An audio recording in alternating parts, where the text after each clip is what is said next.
Hi mga kalusog! For today's video, ayan, magluluto na naman tayo ng chicken pastil. Ayan. So, nakikita nyo, ayan, nagpapakulo ako ng manok, breast part yan. Papakuluan natin siya.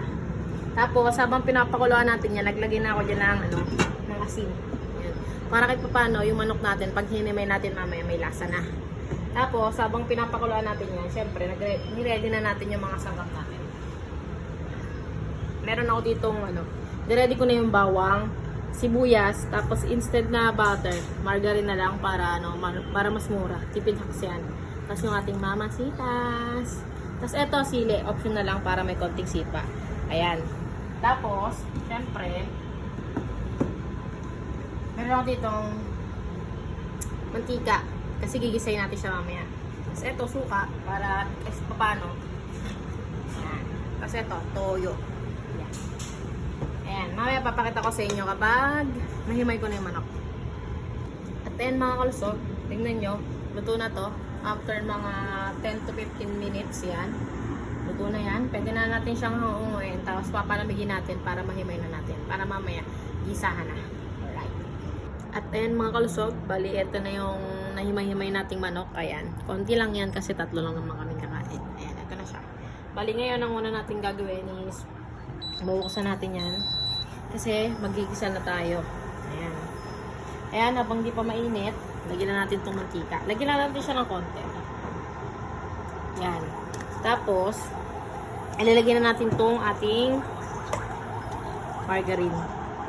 Para hindi lang masunog yung margarine natin, naglagay tayo ng mantika. Ayan.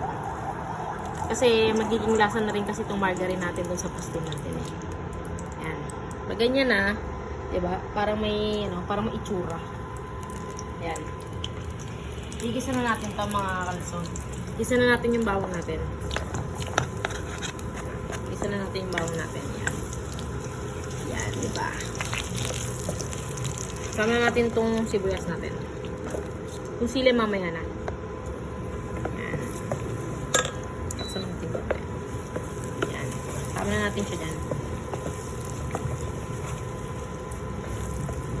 Tapos, antayin lang natin mga kalusog na lumabas yung aroma nung nilagay nating sibuyas tsaka bawang.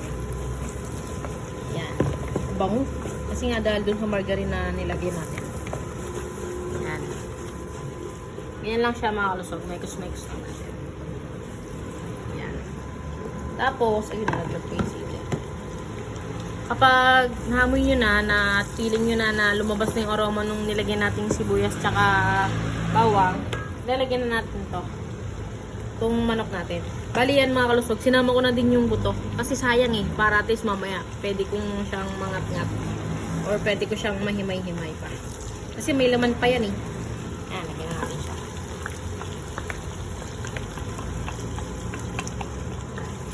Ayan, gigisa-gisa lang natin siya mga kalusog para at least diba, yung lasa ng margarine kasama na siya dun sa mga laman ng natin, ng manok natin.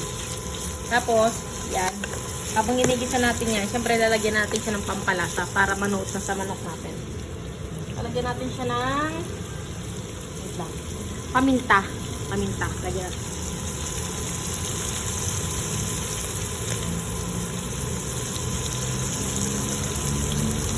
Lagyan natin siya ng paminta mga kalusog.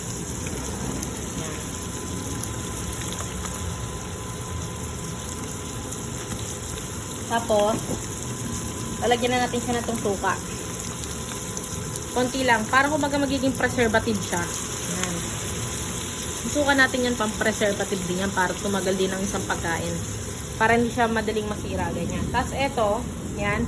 Huwag muna agad natin hahaluin yung nilagyan natin pastil kapag nilagyan natin siya ng suka. Ayaw muna natin siyang kumulo. Yan, mga 1 minute lang. Pag nakita natin na kumukulo na yung nilagyan natin at saka hindi na natin naamoy yung amoy suka. Ayan. Pwede na natin siyang haluin. Ayan. Ayan, pwede na yan. Haluin lang natin siya. Ayan. Tapos,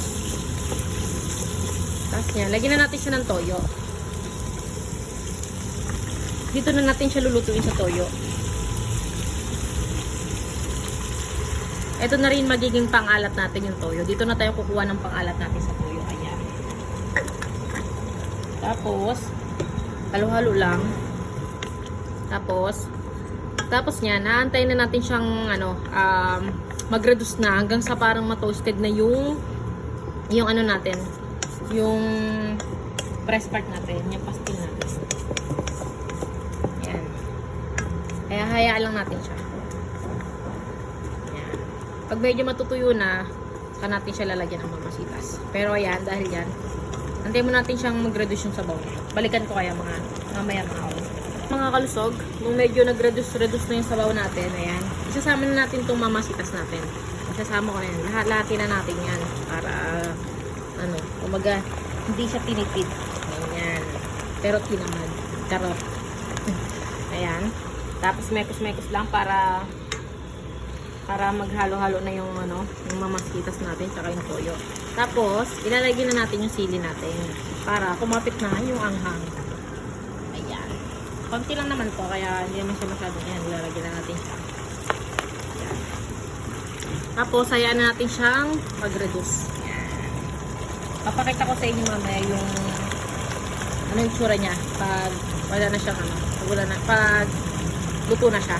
I mean, luto na rin naman yan. Pero kapag parang toasted na siya, balikan ko kayo mamaya. At ayan mga kalusog, bali luto na ang ating pastil. At diba, may ulam na naman tayo. Ay nako, taob na naman ang kanin namin ito. Yum, yum, yum.